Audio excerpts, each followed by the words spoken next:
Okay, we are going to see the next questions of chapter 1 SCV part 1 of units and dimensions. Question number 11, express the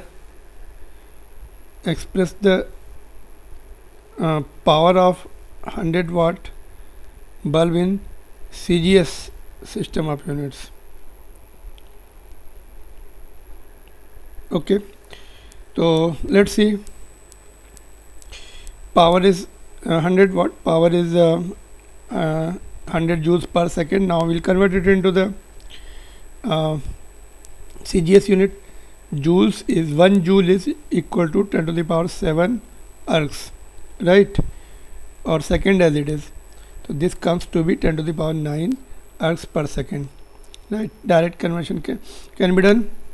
आगे next question देखते हैं. The normal duration of ISC physics practical period in Indian colleges is 100 minutes. Express this period in microcenturies. 1 microcentury is 10⁻⁻6 into 100 years. Micro means 10⁻⁻6. Century means 100. How many microseconds did you sleep yesterday? Okay. तो we'll find out 1 microcentury is 10 to the power -4 years है ना, ये -4 रह जाएगा, इसलिए 1 year इसको नीचे भेज देंगे. 10⁻⁻4 माइक्रोसेंचुरी, दैट्स 10⁻⁴ माइक्रोसेंचुरी हो गया 1 ईयर में. ठीक है, तो अभी हमें 1 ईयर में कितने मिनट्स हैं? 365 डेज इंटू 24 आवर्स और 1 आवर में 60 मिनट्स. तो these many minutes is these many micro centuries. इसको हमने नीचे भेज दिया और 100 से मल्टीप्लाई कर दिया, तो 100 मिनट्स का आ जाएगा. ठीक है, तो इतना आ रहा है. How much it is coming? This much, 1.9 micro centuries आ रहा है ये, दिस मच. सॉल्व करने के बाद स्लीप का निकालना है. तो सपोज यू आर स्लेप्ट से ये कितना है 1.5 आवर्स है ना. सपोज तुमने 6 आवर्स स्लीप किया, तो इसको जो है नहीं हमारे क्लोज टू 1.5 आवर मिनट में 100 मिनट्स इज क्लोज टू 1.5. तो क्लोज टू से 4 टाइम्स या 5 टाइम्स से मल्टीप्लाई कर दो, इतनी माइक्रो सेंचुरी तुमने स्लीप की per day, right. Next one is the surface tension of water is this much converted into SI unit. तो ये डाइन है and we know 10⁻⁵ dyne is equal to 1 newton. CGS unit है, force की है. तो इधर आ जाएगा ये -5, 1 डाइन इज 10⁻⁻5 न्यूटन. तो 72 इंटू 1 डाइन, तो 1 डाइन को इतना लिखा. नीचे सेंटीमीटर है, 10⁻⁻2 मीटर होता है. सिंप्लीफाई करने के बाद दिया जाएगा. ठीक है, no problem. Next one is the kinetic energy of rotating body depends on its moment of inertia and its angular speed omega. Assuming this the relation K the dimensionless constant, find A and B. Moment of inertia of the body is given by this. ठीक है, moment of inertia of sphere is given about the diameter is equal to this much. तो relation लिखा, left side की dimension put की, right side की 1/1 put की. Simplify करके इनको m, l एंड t की डायमेंशन एक साथ कर ली. इसके बाद इधर 1 है, तो a को 1 से इक्वेट किया, और ये b वाला term -b is equal to -2. तो a की वैल्यू 1 आ गई और b की वैल्यू 2 आ गई. तो ये पावर वापस में यहाँ पे पुट कर दिया. तो this is the actual relation. In fact k की वैल्यू 1/2 होती. फर्दर एक्सपेरिमेंट करके कांस्टेंट भी निकाला जाता है, नॉट विद द डायमेंशंस. ठीक है, next one is theory of relativity reveals that mass can be converted into energy. The energy E so obtained is proportional to certain powers of mass and speed c of the light. Guess the relation among the quantities using the methods of dimension. ठीक है। फिर इसमें क्या करते हैं, जिसके लिए ई के लिए रिलेशन चाहिए उसको लेफ्ट में लिखा, constant of proportionality dimensionless constant रहते m इंटू सी, एम की पावर a c की पावर b। तो ये पावर हमें पता करना है। तो लेफ्ट साइड की डायमेंशंस, राइट साइड की इंडिविजुअल डायमेंशंस पुट कर दी, कांस्टेंट अभी छोड़ दिया, ठीक है। तो पावर सिंप्लीफाई कर ली m की और फिर इक्वेट कर दी बाद में, a कितना है 1, ठीक है, और b कितना है 2, दैट्स ऑल। तो ये रिलेशन आता है, यहाँ पर k1 आ जाता है। और नेक्स्ट वन इज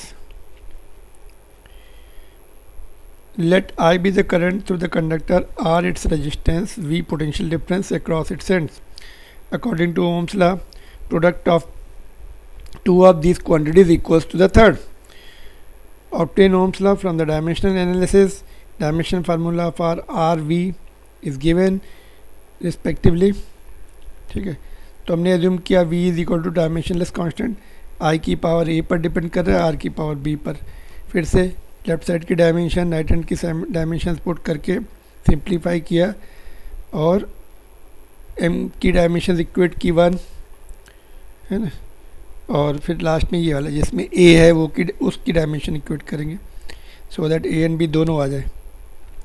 तो ये 1 आ गया, ये 1 की वैल्यू यहाँ पुट कर दी, तो a के लिए सॉल्व किया, a भी 1 आ गया। तो v is equal to I R, k 1 होता है इसमें, we know V is equal to IR. Already we have learned this relation in the previous classes, right? Next one is the frequency of vibration of string depends on length L between the notes. Notes जो हैं वो non vibrating points होते हैं, string में जो vibrate नहीं करते उनके बीच की लेंथ L है।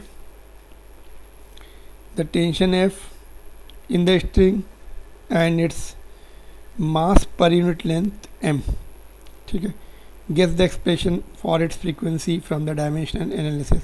तो ये तीनों टर्म्स लिख लिए, a b एंड c, ये निकालना है हमें। लेफ्ट साइड की डायमेंशन लिखी, फ्रीक्वेंसी की t-1 होती, लेंथ की l लिखी हमने, फोर्स की ml t-2 ma होता है।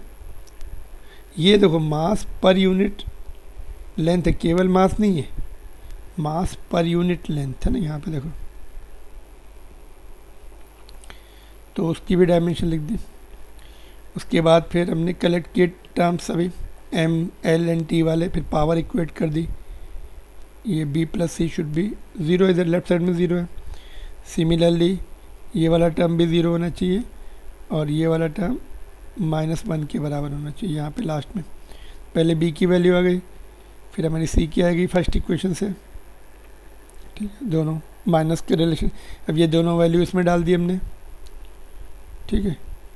ए की वैल्यू हमने कहाँ से निकाली, इसमें डाल दी। यहाँ पे देखो ए इक्वल टू 2c आ गया था, इसको सॉल्व बिकॉज हमने यहाँ पे बी की वैल्यू सी के बराबर डाल दी थी, तो ए 2c, तो ए भी आ गया यहाँ पर, है ना, पुट कर दिया अभी डायमेंशंस। तो ऐसा रिलेशन आता है, एफ इज इक्वल टू के डायमेंशनलेस कॉन्स्टेंट 1/L रूट के अंदर,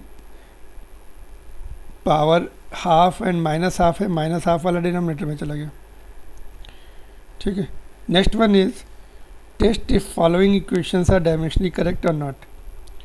तो लेट्स सी, ये एक रिलेशन है, h is equal to 2s cos theta है, s सरफेस टेंशन होता है, फोर्स पर unit length, rho density, r radius, g acceleration due to gravity. तो लेफ्ट हैंड साइड का तो l आ गया, राइट हैंड का s का 2 का तो नहीं होता, cos थीटा का भी नहीं होता। सरफेस टेंशन, सरफेस टेंशन जो है मास नहीं फोर्स पर यूनिट लेंथ, लेंथ फोर्स का एल नीचे वाले लेंथ से कैंसिल हो जाएगा, तो ये बचेगा, रो का मास पर यूनिट वॉल्यूम, आर का ये और जी का ये, सिंप्लीफाई किया तो एल आ गया, ठीक है। तो left hand side dimension is equal to right hand side, तो करेक्ट है। बी, ये रिलेशन है रूट के अंदर p by rho, pressure velocity का t-1 होता है, प्रेशर एंड डेंसिटी का रेशो, प्रेशर का ये रहता है, डेंसिटी का ये, तो सिंप्लीफाई किया तो रूट से बाहर निकल के ये भी सेम, तो ये भी करेक्ट है। Next one is volume flowing, pressure radius की पावर 4 टाइम, ये तुम्हारा coefficient of viscosity and length, ठीक है, तो लेफ्ट साइड का L Q, right hand side का देखो प्रेशर का ये, रेडियस का, लेंथ का 4 पावर है, टाइम का टी है, ईटा। कोएफिशिएंट ऑफ विस्कोसिटी का होता है फोर्स पर unit radius into velocity of the moving body, उसके ऊपर जो विस्कोसिटी का फोर्स लगता है ना। तो ये इस रिलेशन से निकाल सकते हैं, एम एल टी माइनस 2 और ये एल वेलोसिटी का, ये तो इतना आ गया, तो हमने विस्कोसिटी का ये लिखा और एक एल और है ये लिखा, तो ये कैंसिल होने के बाद एल क्यू आ रहा है, तो therefore this is also correct. ठीक है, नेक्स्ट वन इज, एक रिलेशन है ये F upon 2 pi root of M G L by I, left side में फ्रीक्वेंसी है T to the power -1, right side में M mass, okay, M is the mass, G का L T -2 होता है और एल का एल है ना, divide by I, moment of inertia का एम एल स्क्वायर होता है। ठीक है, तो ये सिंप्लीफाई किया तो ये आ गया, this is also correct. Next question, ठीक है, इसमें no problem. Next question is, if X and A are the stands for the distances, then integration of this term is equal to this. Is it dimensionally correct? तो left hand side की dimension निकालते हैं पहले। dx change in distance का dimension भी length होता है, और ये रूट के अंदर एक्स स्क्वायर है, एल स्क्वायर है, तो रूट के बाहर एल, तो डायमेंशन लेस हो गया। अभी राइट साइड में देखते हैं, ये तो डायमेंशन लेस दिख रहा है, but is it dimension less? 1 upon A is not dimension less, L -1 है, देयरफॉर इनकरेक्ट। लेफ्ट साइड की डायमेंशन नहीं है तो राइट साइड की भी डायमेंशन नहीं आनी चाहिए, therefore this is the incorrect relation. That's all, will see in next lectures, will see the next chapters के क्वेश्चन। ये खत्म होगा यूनिट्स एंड डायमेंशन के, that's all. And I again request you, try first, then you see the solution or this lecture. Okay, thank you.